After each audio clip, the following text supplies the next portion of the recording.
Welcome to those just joining us. I see we have Gaveret Kedem with us this evening.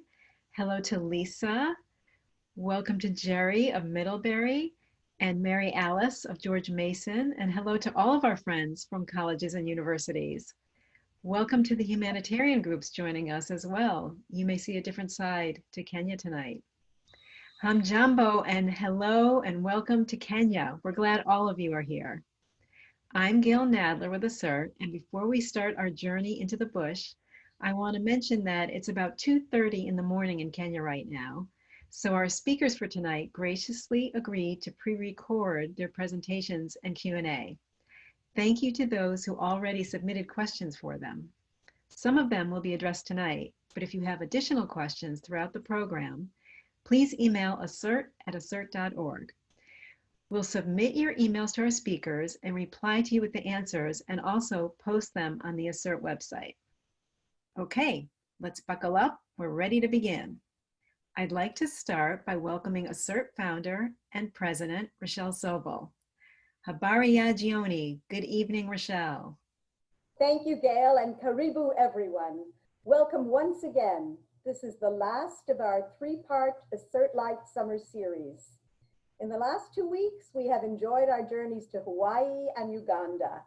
And tonight, we are off to explore the haunting beauty and complexity of Kenya with three outstanding speakers who will share their unique perspectives, insights, and personal experiences.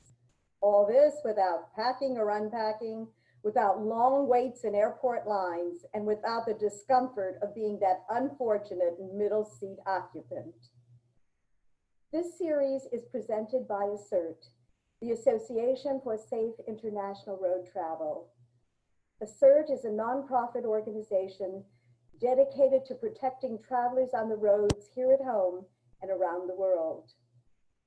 ASIRT was founded in 1995 in response to the death of my son, Aaron, a 25-year-old University of Maryland medical school student who was killed along with 23 other passengers in a bus crash in Turkey just after completing his final medical rotation abroad and 2 weeks before he was to have graduated from medical school. ASIRT partners with government and non-governmental organizations to combat road crashes, which kill 1.35 million people annually and injure an additional 20 to 50 million. ASIRT creates and provides resources which enable travelers to make informed road safety decisions.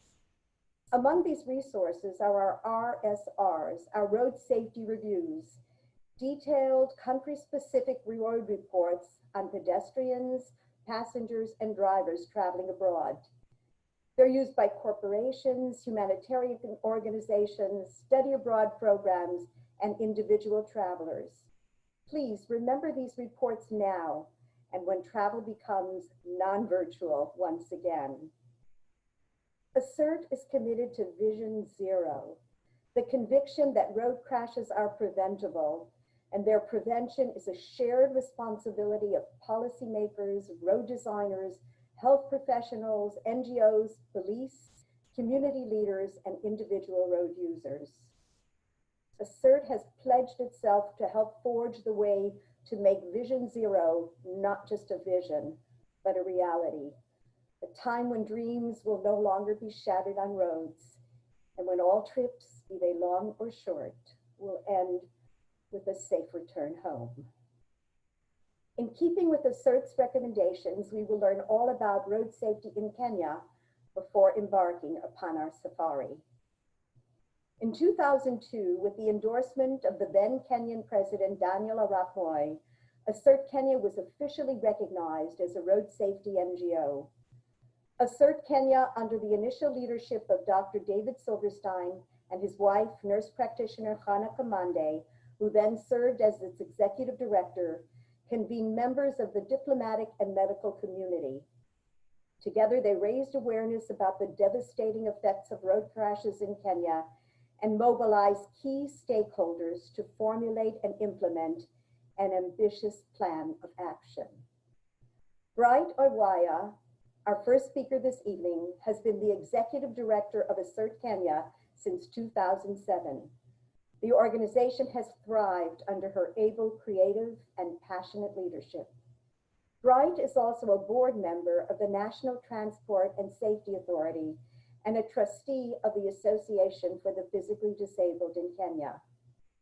Bright Oiwaya has been advocating for road safety since 1997, when she herself was involved in a road crash.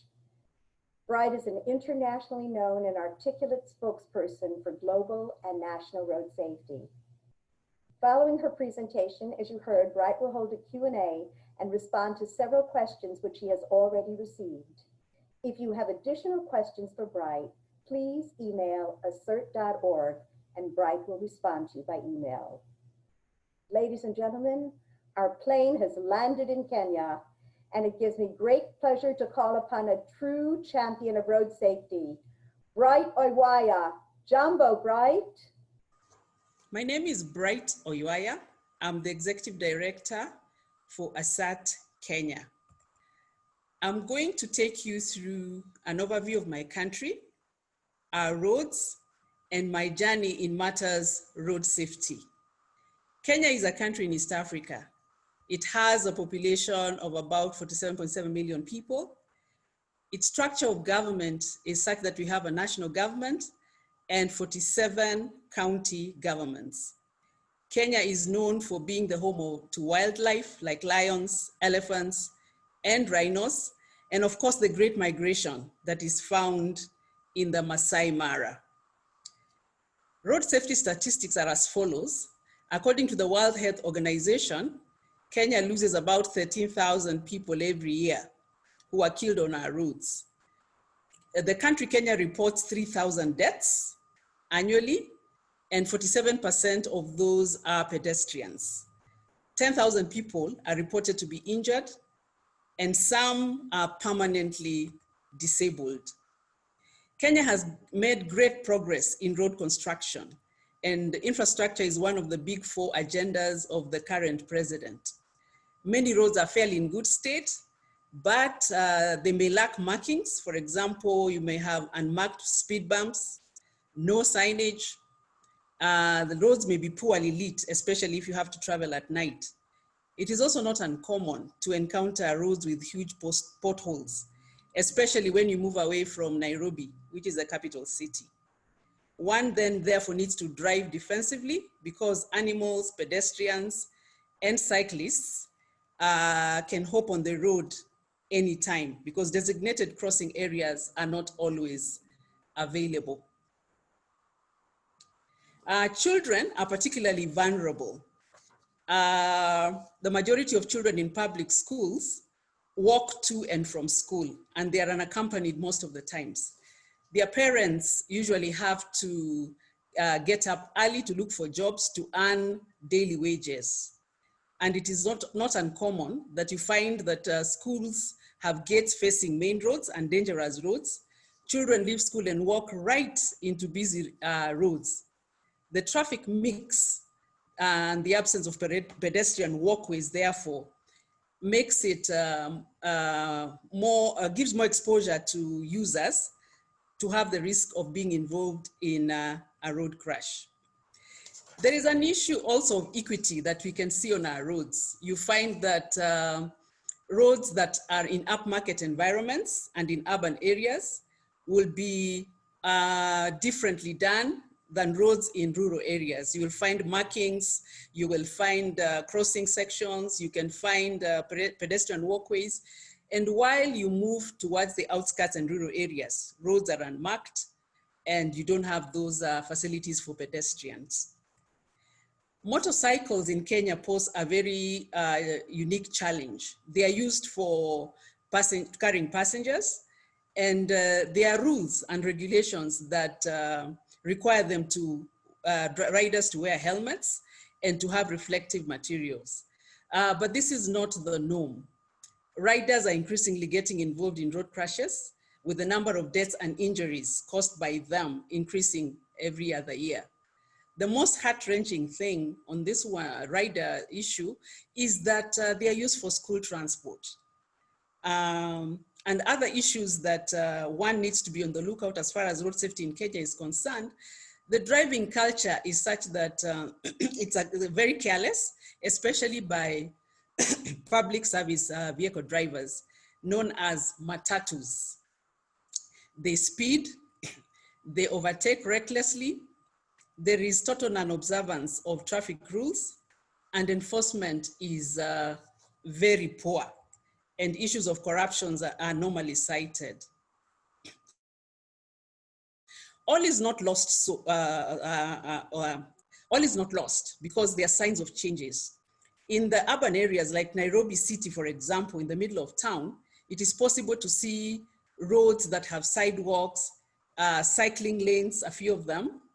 And I attribute this to a non-motorized policy that was adopted by the Nairobi County government, and it seems to be guiding these infrastructural changes. The policy was an initiative of UNEP, United Nations Environmental Program, together with NGOs, and ASIRT Kenya was one of the supporting NGOs. So now I'll take you on a journey with me of my road safety pursuit. I was involved in a road crash in 1997. The circumstances under which my crash happened are very similar to what I have already enlisted as issues that we are having to deal with in Kenya. Speeding was an issue. Overtaking recklessly was also an issue, and supporting infrastructure. We were hit from the front by an oncoming vehicle. A speeding vehicle hit us from behind. The infrastructure was such that we could not swerve off the road because the shoulders of the road were washed away. Through that crash, I became paraplegic, meaning I lost the use of my lower limbs, and now I use a wheelchair since then. The nightmare of the inaccessible environment hit me at that point. I moved from banking and I started working at the spinal injury hospital with spinal injured patients. While I was there, I got in touch with ASIRT Kenya, and ASIRT Kenya gave me a platform to contribute towards prevention of road safety through education, awareness creation, and advocacy. In awareness creation, we work in different communities and with different communities. They include riders, skaters, drivers, and the general public. We also work with corporates who have sponsored some of our projects. Our child safety program includes visibility, where we issue children, school-going children with visibility material, infrastructural adjustments sometimes at the school entries and school around the school. And in collaboration with other authorities, of course, including the school authorities and government, we've been able to do infrastructural changes. Together with other organizations as well, we have advocated for child safety laws. And from 2014 to 2017, we proposed a bill through Parliament. We mobilized stakeholders through social media, through mainstream media. We organized stakeholder forums. It took us 3 years back and forth, but eventually in 2017, our bill became law. And it has to do with saving children, reduction of speed around schools, improving school infrastructure, improving school transport, and that was a great achievement for us. We also create awareness where we commemorate road safety weeks that are called by the United Nations. We mobilize the different communities, and usually a theme is given by the UN, whether it is speed, whether it's children's safety. So we mobilize and we call attention to that specific issue, and we also call for change. The other area opportunity we use is the World Day of Remembrance, which is a day that has been put aside by the United Nations to commemorate those that have been killed in road crashes, and also those that have been affected, whether they are caregivers, whether they are hospital staff, emergency staff, etc. So we, in ASIRT, were the first to commemorate that in our country. We started in a small way, but with time, The government adopted it, joined and adopted it, and now it has become a calendar event of government. The other thing we do through the World Day of Remembrance and through the year is to support road crash victims. We work with them, give them capacity to advocate for road safety, and also sometimes work with them around psychosocial support, in counseling, in connecting them to institutions where they could get wheelchairs for those that need, to get lawyers that would help them work out their cases, and the like. So other than locally, I have also had other responsibilities as in global advocacy, where we advocated for having transport and safety to be part of the global agenda. We had the Millennium Development Goals that did not have anything transport and safety, but now we have the Sustainable Development Goals, and road safety and transport was incorporated because of efforts by different organizations, and ASIRT Kenya was privileged to be part of that campaign. I've also had the opportunity to be chosen to be part of the advisory group of the UN Special Envoy for Road Safety. When he was put in place, when the office was put in place, I was asked to be on the advisory team, which was very humbling. I have also been a board member of the lead agency of road safety in Kenya, the National Transport and Safety Authority, and I served as its vice chairperson from 2013 to 2019, last year when my mandate elapsed.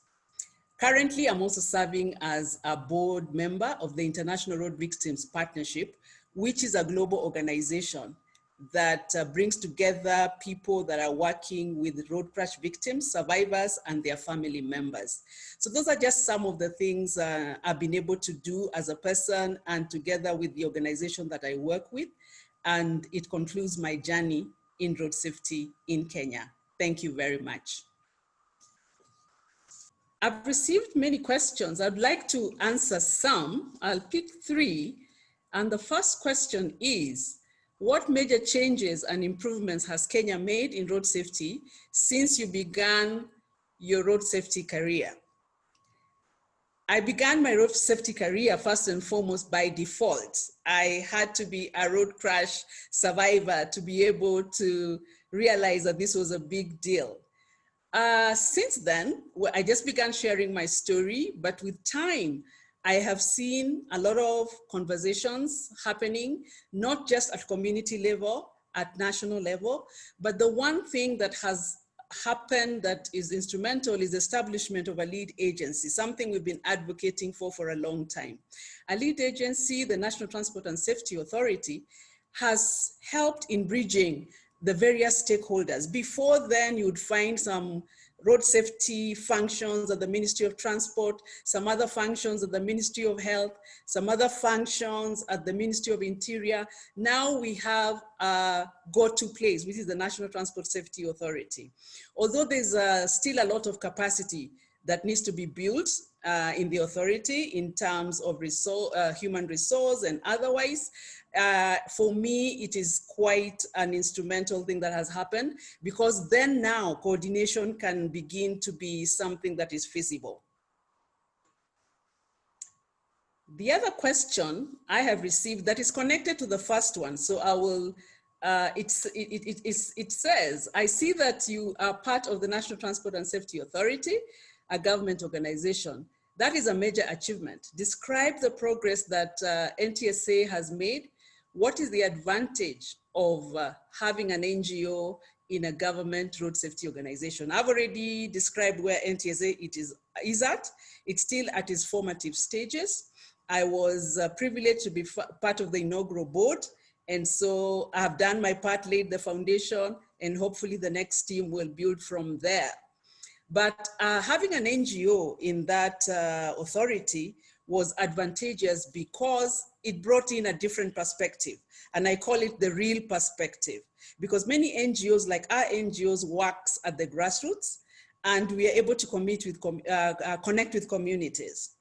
This was important, especially when it came to implementation.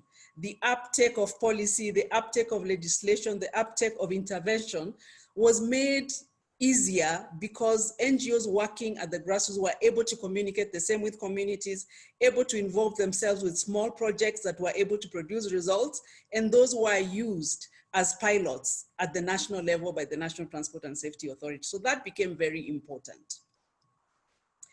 The other question that is very interesting is matatus continue to be another challenge, a major challenge rather. Can you explain what they are and what Kenya is doing to make them safer? So matatu is a Swahili word, I believe, and it refers to the taxis that are used to ferry people. Kenya does not have a proper public transport system. So these are owned by individuals, private vehicles. They're usually 14-seater or 24-seater, and they ferry people from one place to another. They are known to have a culture that's unruly, stop anywhere in the middle of the road, pick and drop people. And so what has happened, the government has since introduced regulations. And these regulations require these matatus to belong to a kind of cooperative. In Kenya, we call it SACCO. This SACCO is to encourage regulation such that a group of 30, is a minimum of 30, belong to one corporation or one SACCO as we call it. And they come up with how they want to run and how they regulate themselves, of course, based on the regulations that the government has put in place. This, in my opinion, seems to be working because they were the leading cause of crashes. Right now, they are not the leading cause, and the heavy commercial vehicles have taken their slot. We are finding that these circles are able to punish wayward drivers and conductors, and therefore I think that has worked. So the regulation of bringing matatus into circles has begun to bear some fruit.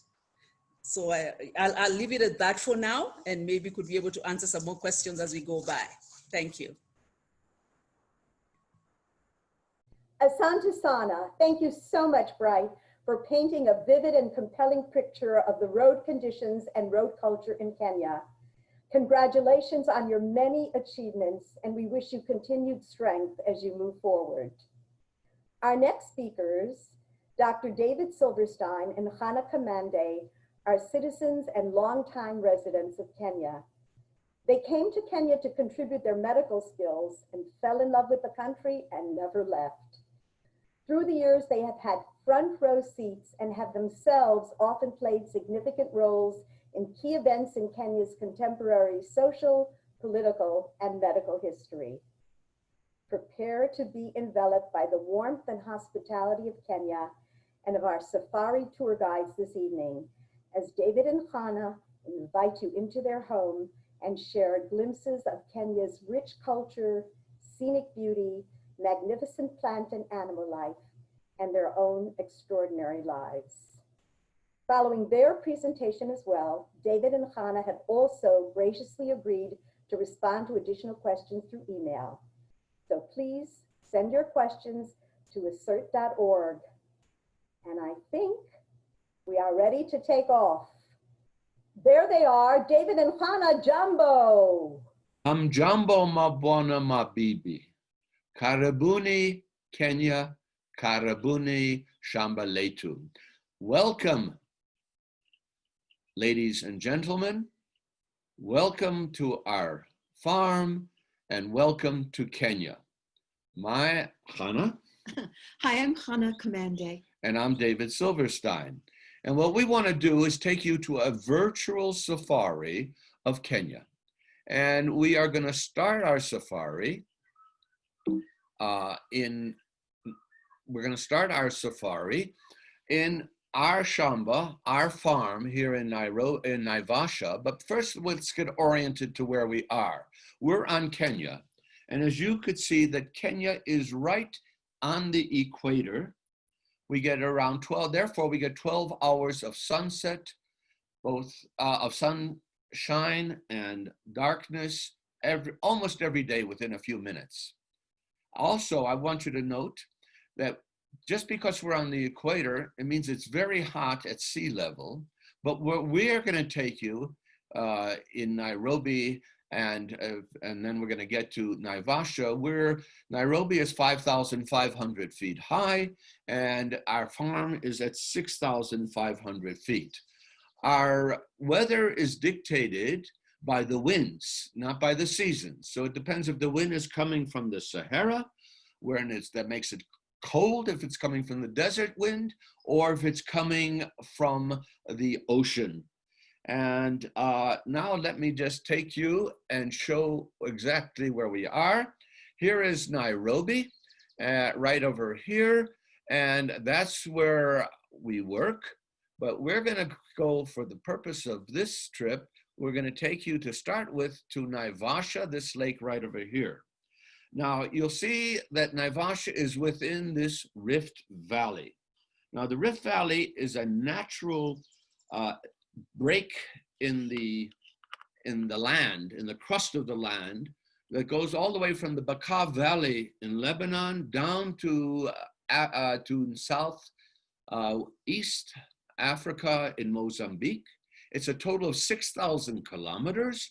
It varies in width, and it's been there for 20 million years, when it was thought there was a violent subterranean forces that tore the Earth's crust apart from parallel faults, resulting in not only the valley, but also many volcanic mountains and many lakes along the way, of which Lake Naivasha is one of them.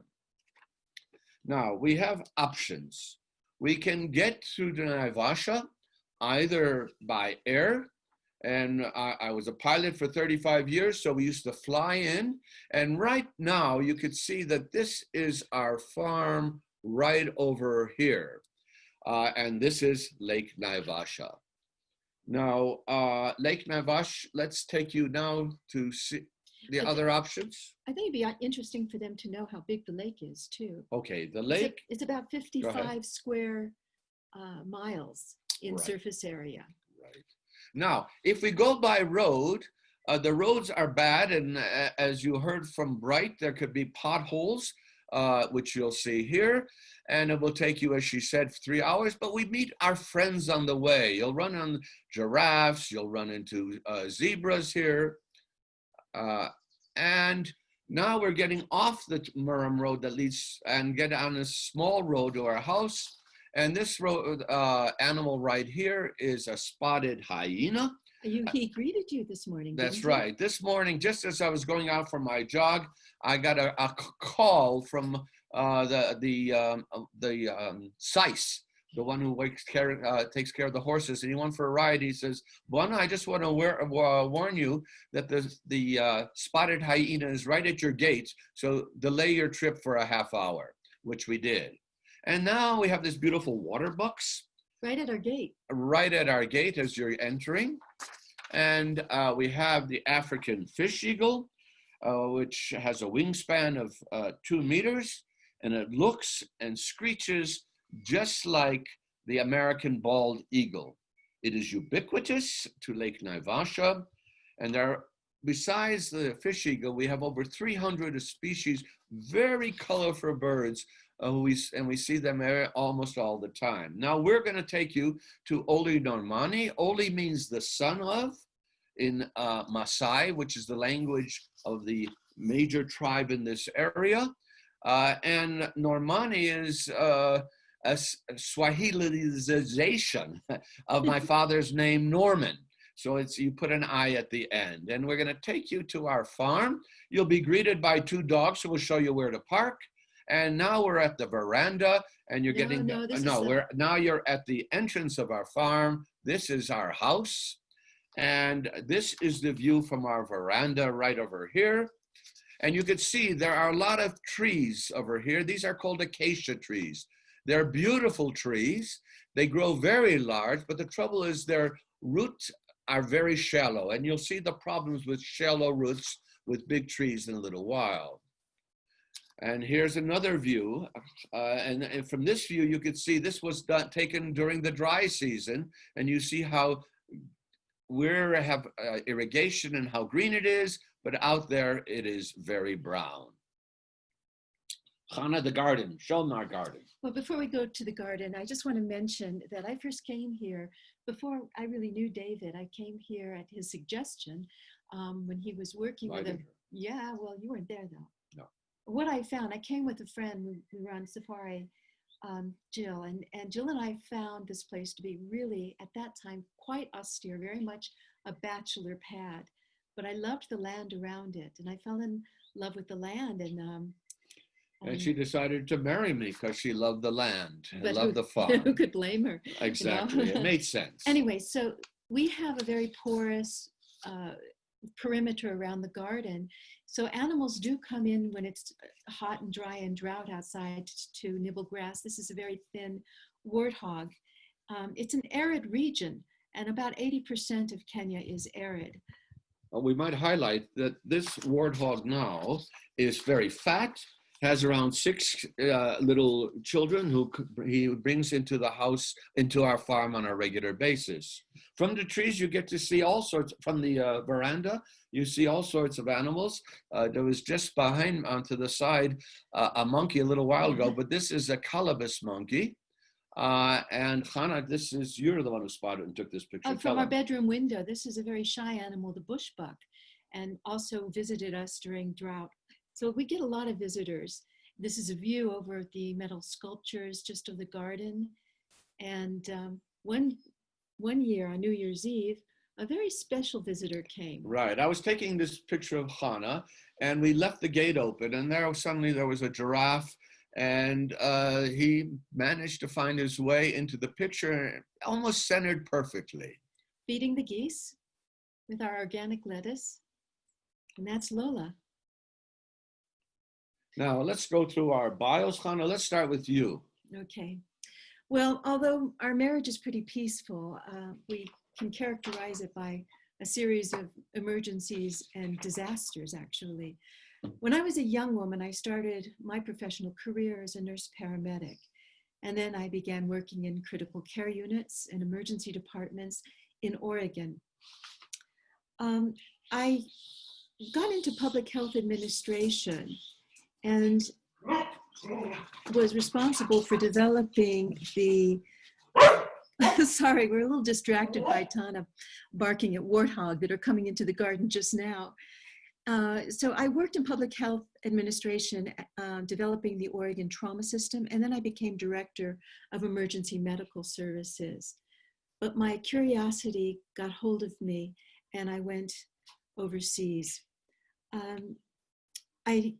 I mostly did humanitarian aid and some emergency medical training in places like the border of Afghanistan, Southeast Asia, Somalia, Tanzania. And I worked in Rwanda and Tanzania during the Rwanda genocide.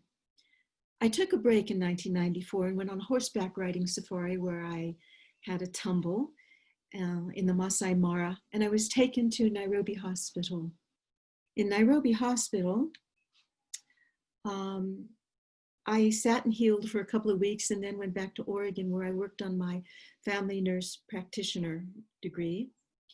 And while I was there, the director of Nairobi Hospital invited me to come back to Kenya to teach and help build a new department. I taught emergency nurses for several years, several summers, and advanced life support courses we introduced to the region. Then in August 7th of 1998, we had the bombing of the US Embassy. David came immediately. I put him in charge of triaging and managing the most critically injured of approximately 500 people that we received. And there you see us on that day.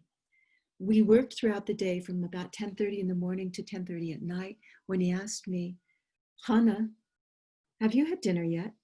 I hadn't had breakfast yet, and so he took me to the nicest restaurant in town. And the rest is history as we got married on September 9th, 2001, 2 days before the disaster of 9/11. Another disaster. Okay, now I'm going to go through my bio for you. I was born in Chicago.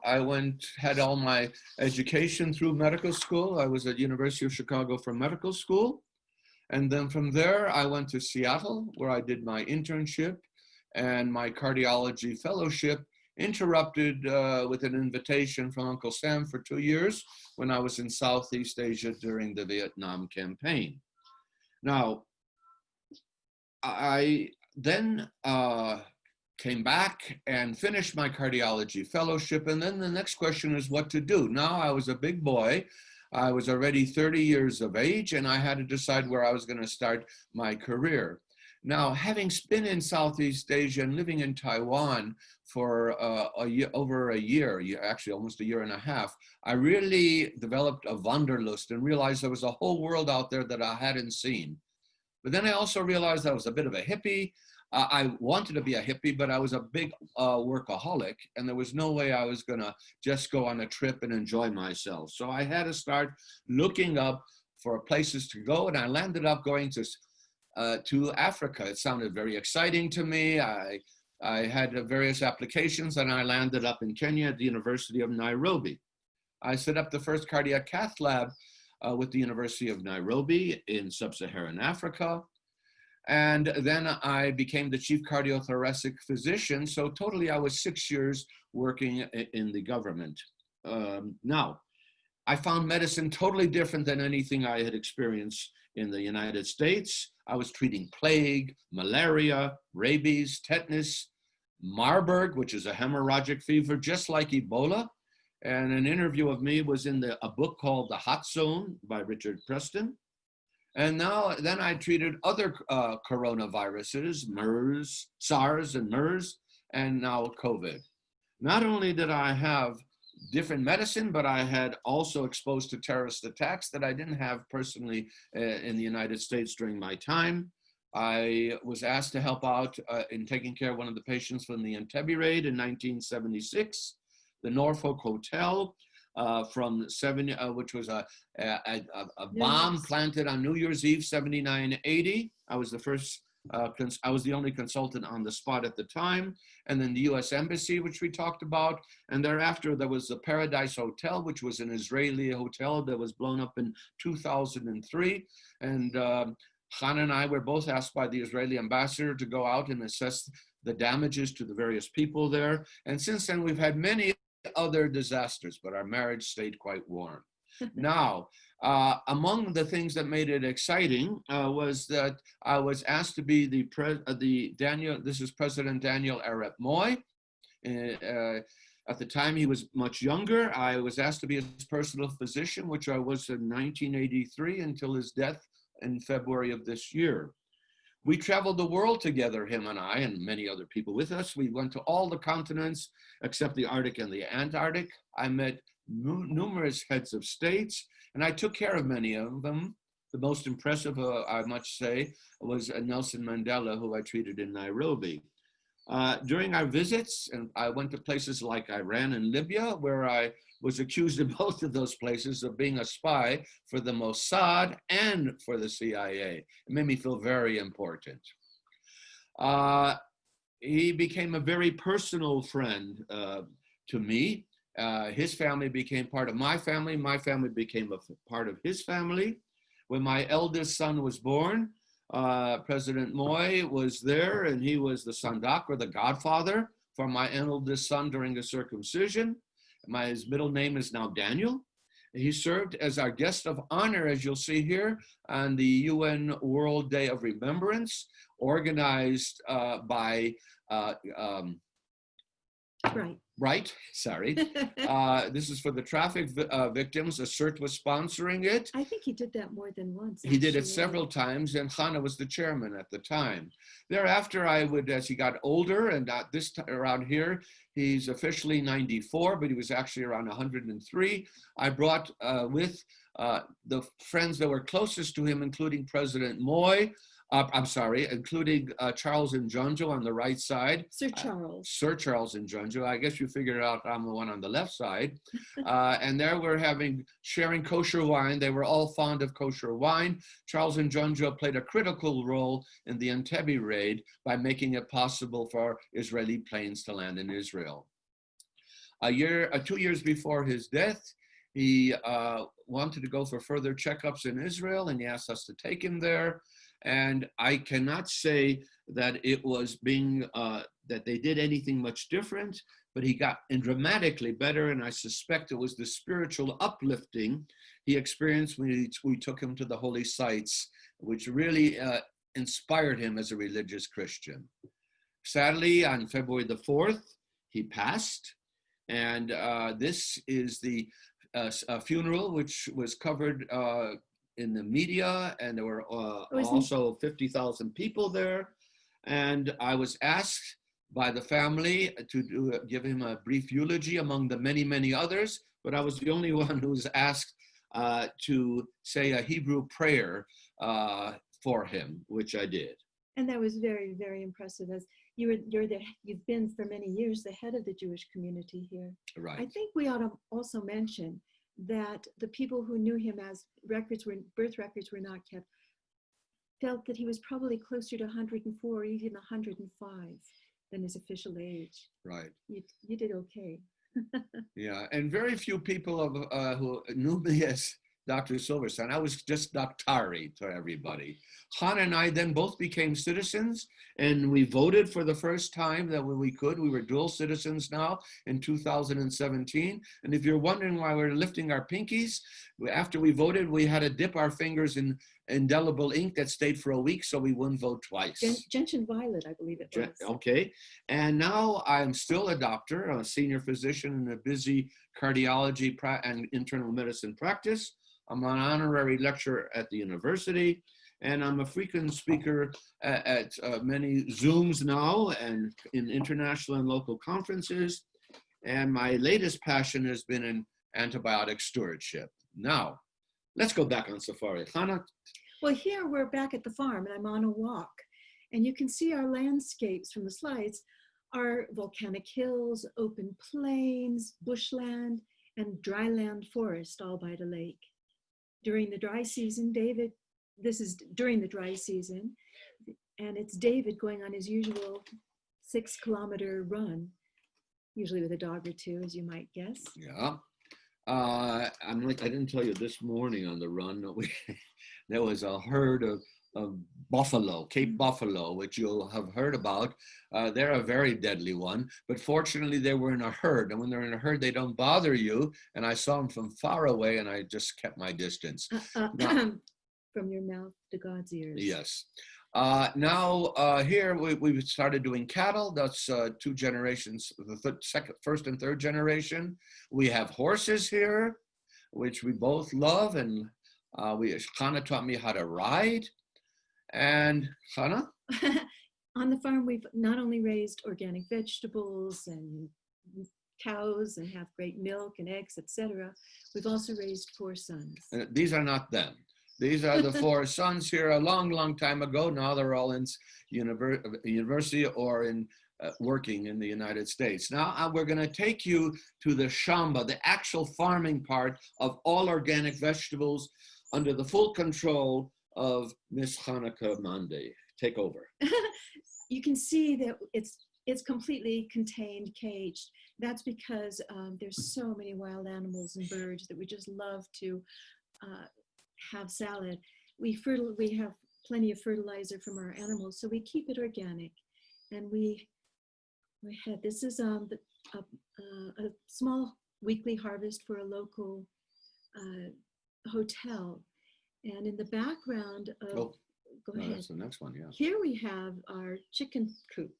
No, it's our chicken palace. Okay, chicken palace, 3 generations. They charged us, it's a palace. Okay, and they get our eggs are also organic, and they enjoy the weedings from the garden, and we love having visitors and introducing them. Our eggs are delicious, and our chickens are happy.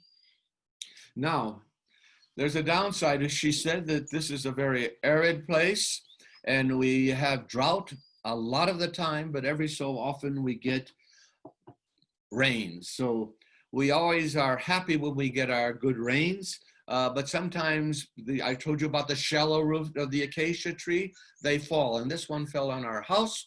Fortunately, the damage was limited. And man plans, God laughs. This is what became of my organic vegetable garden and the surrounding. This is over just the last 2 months. Yeah, we had torrential rains about the same time the pandemic hit the world. So our vegetable garden and its structure were devoured by the lake. But we didn't stop. We continue. We're building a new chicken palace. And as of yesterday, it was completed, and our chickens gave us 70-some eggs. When I get to the farm, I'm exhausted from my 12 days out of 14 on, or 11 out of 14, and I come and I usually lie down here and sleep, or actually I'm supervising Hannah, but from a supine position. Just to show you, this is a neighbor's who feeds the buffalo. I just wanted you to see the Cape buffalo. They look very nice there, but they are dangerous. And thin. And when they come with this is during the drought. When he brings the vegetables up, the hippos come running up from the lake. And then at the end of the day, we've been introduced to a very gentlemanly, civilized, that was the word, custom. We go up above and have drinks as the sun is setting, and watch there. Sometimes we are blessed with a rainbow, and we get beautiful views of the weather coming in and out, which is quite gorgeous. And end our day. And remember, this is at elevation. We're at about 6,500 feet. So the nights can be quite cool. And that's is how we stay warm. And now we're going to take you away just to show you it's not only Lake Naivasha. We're just going to show you a few other places. This is Mount Kilimanjaro, and we're in Amboseli Game Park, known for its elephants. That's Mount Kilimanjaro, and this is the elephants that they're known for. This is waking up on safari in Loisaba. This is a picture I took from the bed of our sunrise. After being waken up, we were taken on a game run, and when they pulled us over, and they made a beautiful breakfast for us in the bush. And if you don't like cars, and if you don't like planes, we always have camels that you could go on safari on. And Hannah, Hannah, you talk about this. This is your favorite. I'm enamored by this. This is my competition. Go ahead. These are Samburu men braiding and adorning and putting red ochre on the head and hair. And they are among one of the 70 tribes related to the Maasai. And here we went on a hike with them. Instead of going by air, camel, whatever, we did a walk with a Maasai leading us with a spear. And I was more comfortable with him with a spear, despite all the animals, because he knew how to use that. And I don't know how he would have done with a gun. Now, we talked about hippos, or you have had that on your quiz, hippos killing more humans than any other animal. This hippo here was the one who killed our knight Askari, Rubaduba. And it was sad. Rubaduba heard a lot of noise coming from, and the dogs were barking. This was late at night, and he was between the water and the hippo. And he shined a torch, flashlight, and the hippo came and attacked him. And 3 tons attacking you, he died on impact. Because the same hippo was beginning to terrorize other people living around the lake, he was shot. This is his tusk here.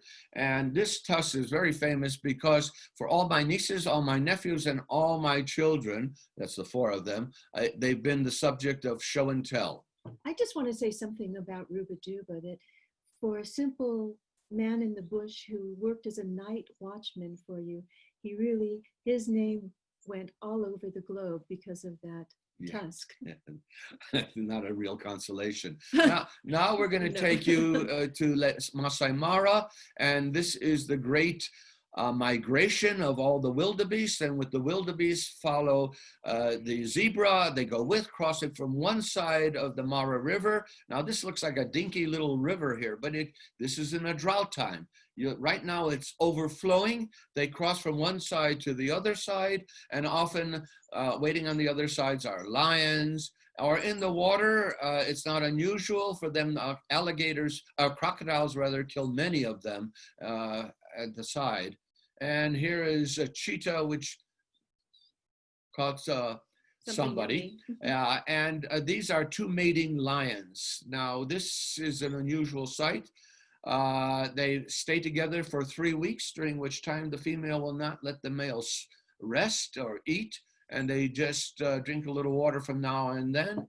And they mate for around 3 seconds or 4 seconds. I've watched it. And they sleep for 20 minutes, and then they go again for 3 weeks. Oh, at the end of the safari, you're almost always guaranteed a beautiful sunset. And I just want to say something about what we can't share in the night, and that is the feeling of the night air. The feeling of the night air, particularly in the dry season, is like velvet.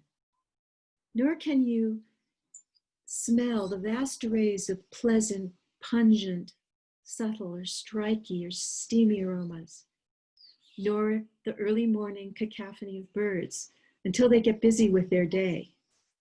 And then again, with the sun plummeting down, their brief and loud discourse. After sunset, at the lake, the hyena begin their laughter. Hippos belch and fart and grunt before they begin their nightly cruise inland for grass. And the quiet becomes loud enough to notice so many audio interruptions of the unseen activities out there in the bush. Thank you for going on safari with us. We enjoyed it. Okay. David, I understand we have some questions here. Okay, let's go for it. All right. First one is for you. What is happening in Kenya vis-a-vis COVID-19? The pandemic is a pandemic because it's all over, and we certainly are suffering in many ways in this country. Let us just say, first of all, that the president and the Minister of Health were very wise when this happened, even just shortly after our second or case or third case. They immediately put mandatory masks there in place. They put a curfew from 7 p.m. Till 6 a.m. They closed all the bars because that's where people are very close, and they drink too much and scream too much, and the virus spreads. And social distancing was forced as much as possible. It's a problem here. Just in terms of the numbers, and it has to do with testing, we've documented 21,400 cases. There's been 364 deaths. Date? This is yesterday. 364 dead, which is 1.7%. Now, the problem is this. This is a country of 45 million people. 75% of them are under the age of 30.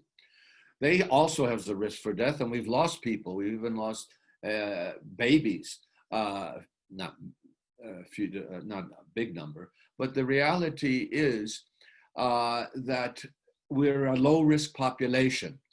And most of the elderly people are not living in the cities. They go back at an age of retirement. 55 is the official age if you work for the government. Most people go back to the villages where they came from, and they relax there, and they're not in as crowded a situation. Now, the big thing is this. What is our big problem is poverty in this country. Yeah. And if so many people are part of the informal sector, and even those who are part of the formal sector have been laid off, because if you're in tourism, which is a big thing in this country, and there are no tourists coming because all the planes were stopped, then you don't have an income. So the question becomes, how many people are dying children from starvation. And that is a big issue. Schools will be closed until at least January. That's the new school year. And we're all worried about it. If you get a vaccine, it's going to, despite all the promises from experience, it's going to take a little longer to reach us in Kenya. If remdesivir, it's available in some places, just came in this week, but it's mainly on a trial basis. And so you have to be part of a trial, and it's not available to most people. So we have COVID centers. In my hospital, there's a COVID center, wards rather. There's for the general population, but a lockdown like we started could not be sustained. And now because people will starve. Yeah, people are so starving. yeah. And now we've opened up in the last.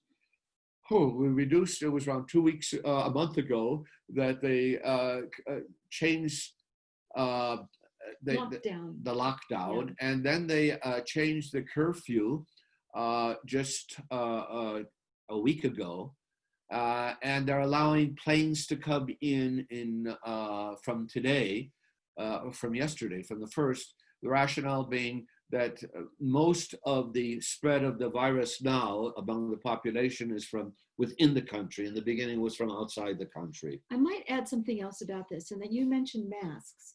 The government didn't provide masks. People have to provide their own masks. And although the literacy rate is of Kenyans is quite high, it's about 85%. Still, in the villages, they don't seem to understand how viruses spread or something. You find people wearing the masks around their necks or under their noses. And so this is still, public health education is a big problem, a big challenge. And I must say the literacy rate, just to highlight that, when I came to the country 45 years ago, the literacy rate was very high. The illiteracy rate was exceptionally high, somewhere around 70%. I'm doing that from memory. Maybe it was slightly less than that, and now it's very much better. There's a question for you here, Hannah. Yes. You have also have a love affair with Kenya. I hope they mean besides me. What brought you back to Kenya time and time again? I worked with Kenyan nurses. They brought me back. They brought me back because working with them in some terrible humanitarian crises, like in Somalia and Rwanda, in the whole region, they showed up. They have so much strength, and teaching them, I enjoyed very much. I learned a lot from them through their own humanitarian, and I believe if we had enough Kenyan nurses, we could have world peace. And also, it's the beauty and the extremes of Kenya. You talked about some of the dismal extremes, but Yeah, sure. It's a place of great adventure, and that keeps me awake. Just a few things about the people of Kenya. They're wonderful people. They're very warm people. You know, in the tourism business, you won't find nicer waiters, guides, etc. They're by nature warm. With all the poverty and all the hassles they had here, it's amazing that we don't see much violence in the country. I'm not trying to say that there isn't any. Wherever there's poverty, there is problems. But post-election violence. Right. That has to do with tribalism. Tribalism is an issue in this country. And there was a question that came later: is tribalism getting much better now? Actually, I think it's getting a little worse, because under the first two presidents, we had a one-party system. And with a one-party system, the president would divvy up the pot. And then when we went to a multi-party, the parties were based on tribes, because there was no such thing as liberals or conservatives, Democrats or Republicans. So it was just different tribal alliances. So when somebody was thought to rig the alliance representing one series of tribe, then you had another series of tribe who were very offended. And since a lot of people from that tribe that stole the election, were living in their area, they started attacking those people, which we didn't see to speak of before. So that is one issue. But I must go back to how wonderful the people are. And we do our best to help them in any way possible. The major problem is financial and economic. Over 50% are unemployed, and a lot are in the informal sector. So what we do is we try to employ as many people as we can, because for everyone we employ, we're carrying a whole family, because you're always giving loans, advances for schools, taking care of their medical problems. And we take care of a lot of patients without charge, just because of the financial issue. Yeah, not too loud. I'm going to get a lot of calls about that. But what about, people, the other thing you might want to mention is that people generally cannot just go get a bank loan to meet their basic, even to meet educational needs. So, so that's why we have to give the loans. They depend on harambe, or, Right. which is Swahili for coming together. I Right, think. coming together. And just one more thing. I was mentioning Ruba Duba. I was casual just because of the part of him, his horn traveling the world. But I must say, Ruba Duba, I was actually quite close to the man. I was very saddened by his demise.